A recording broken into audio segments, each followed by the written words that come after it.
नमस्कार and welcome to curiously education. मैं हूं प्रशांत मावानी। दोस्तों, खबर ये आ रही है कि चाइना में कोविड 19 के मामले 3 गुना हो गए हैं और ख़ास करके B.7 एंड B.1.2.7 यानी कि B127 और B7 जो सबसे ज़्यादा इन्फेक्शियस वेरिएंट्स माने जा रहे हैं, तो ये यहाँ पर पाए गए हैं। तो क्या ये चाइना के लिए चिंता का विषय है, क्या ये दुनिया के लिए चिंता का विषय है?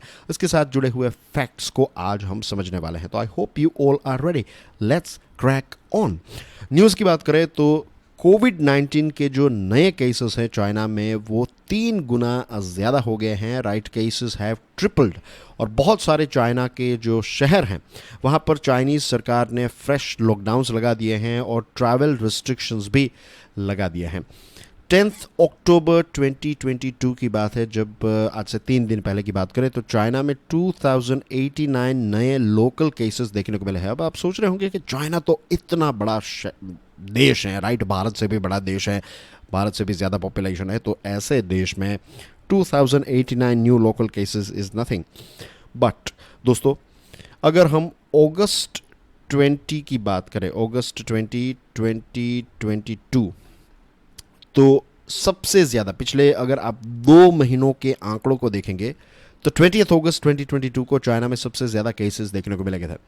उसके बाद क्या हुआ कि केसेस जो हैं वो काफ़ी ड्रॉप हो गए। चाइना ने काफ़ी स्ट्रिक्ट लॉकडाउन और ये सारी चीज़ें अप्लाई की। तो हर रोज़ पता है कितने केसेस आते थे चाइना में? 7 new cases, which is nothing, right. Single digit में नए केसेस आ रहे थे तो एवरीथिंग वाज गोइंग ओके।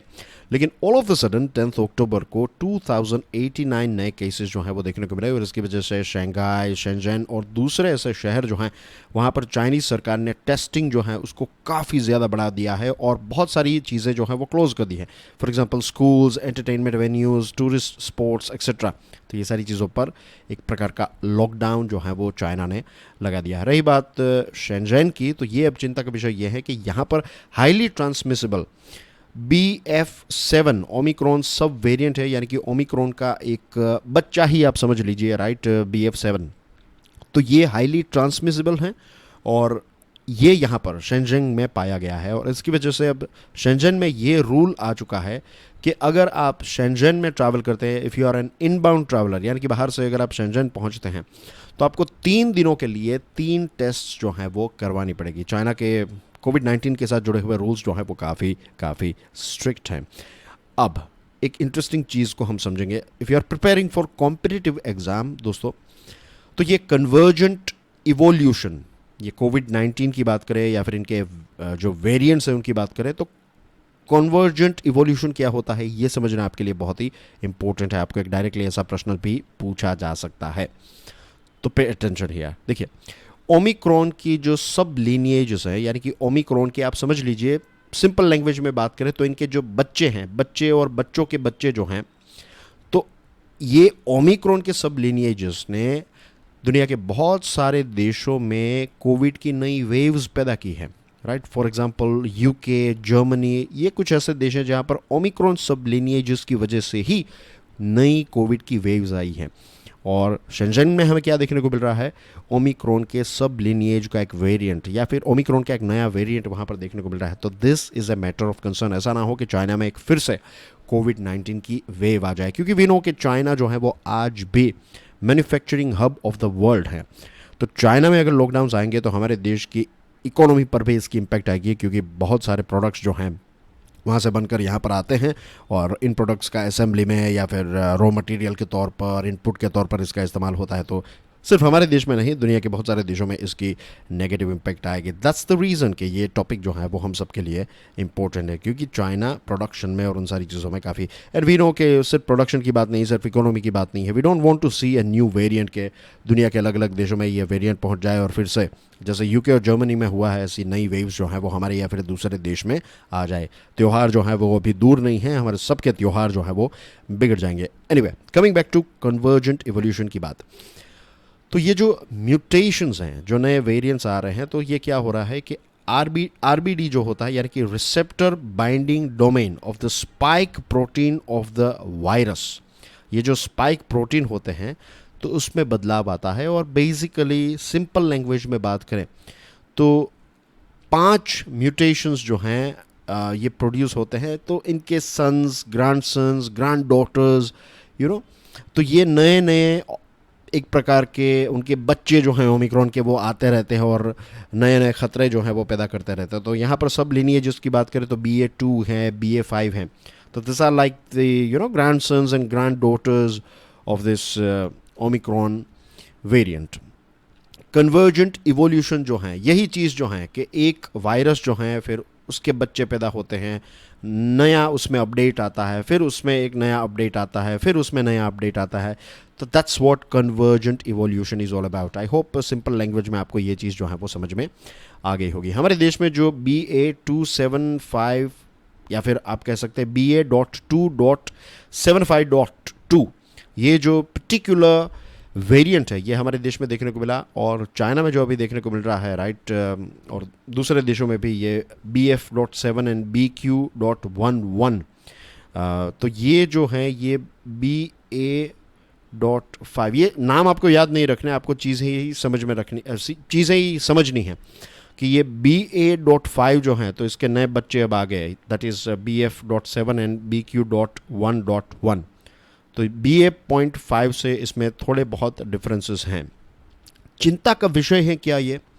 शायद चिंता का विषय बस यही है कि कुछ साइंटिस्ट्स का ये कहना है कि ये जो नए इसके बच्चे आ रहे हैं ओमिक्रॉन के, तो ये जो प्रायर इन्फेक्शन और वैक्सीनेशन की वजह से जो इम्यूनिटी क्रिएट हुई है, तो ये इम्यूनिटी को तोड़कर हमें अफेक्ट कर सकते हैं। व्हेन आई से हमें, आई डोंट मीन टू से मुझे, आपको, सबको, ख़ास करके वे सारे लोग जो लेट्स से एल्डरली हैं, जिनकी एज बहुत ज़्यादा है, राइट, सीनियर सिटीजन्स, फिर ऐसे लोग जो अनवैक्सीनेटेड हैं, ऐसे लोग जो इम्यूनो कॉम्प्रोमाइज्ड, जिनकी इम्यूनिटी बहुत कम है, तो ऐसे लोगों में ये वायरस जो है वो इश्यू क्रिएट कर सकता है और निमोनिया जैसी चीज़ें जो हैं वो डेवलप कर सकता है। डेंजर अभी भी नहीं है, जो डेल्टा वेव के टाइम पर, सेकंड वेव के टाइम पर जो हमारे देश में हुआ था, उतना डेंजर नहीं होगा, लेकिन केसेस जो हैं वो बढ़ सकते हैं एज पर द साइंटिस्ट।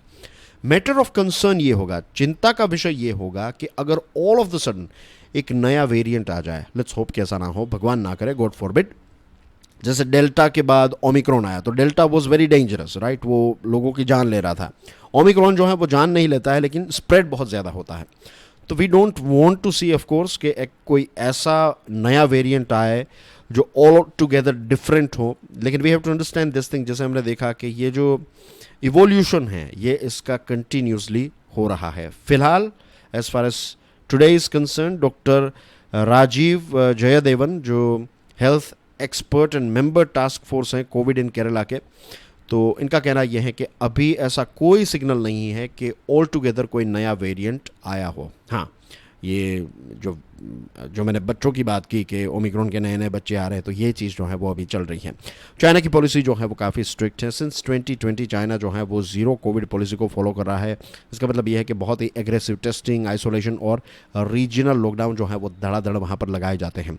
जैसे मैंने आपको बताया कि डेली केसेस जो थे वो 7 आ रहे थे, लेकिन अब केसेस जो हैं वो 2000 तक पहुंच गए हैं। तो China is going to be bit more aggressive when it comes to testing, isolation and regional lockdowns. और सबसे इंपॉर्टेंट चीज़ ये है कि अभी चाइना में पॉलिटिकल माहौल जो है वो काफ़ी टॉक ऑफ द टाउन है, क्योंकि कम्युनिस्ट पार्टी की मीटिंग बेइजिंग में होने वाली है आने वाले कुछ दिनों के अंदर। तो वहाँ पर ट्रैवलिंग जो है वो काफ़ी ज़्यादा होगा। तो ये एक चिंता का विषय है कि इसकी वजह से ये जो नए इसके सब वेरिएंट्स हैं वो और जगह पर ना फैल जाए। तो इसके लिए चाइना जो है it's going to be very strict. So that's everything as far as latest update is concerned. I hope आज के इस डिस्कशन से आपको सारी चीज़ें समझ में आ गई होगी कि चाइना में क्या चल रहा है as far as covid is concerned. And video पसंद आया हो तो please hit the like button. इस वीडियो को दूसरे स्टूडेंट्स के साथ शेयर ज़रूर करें।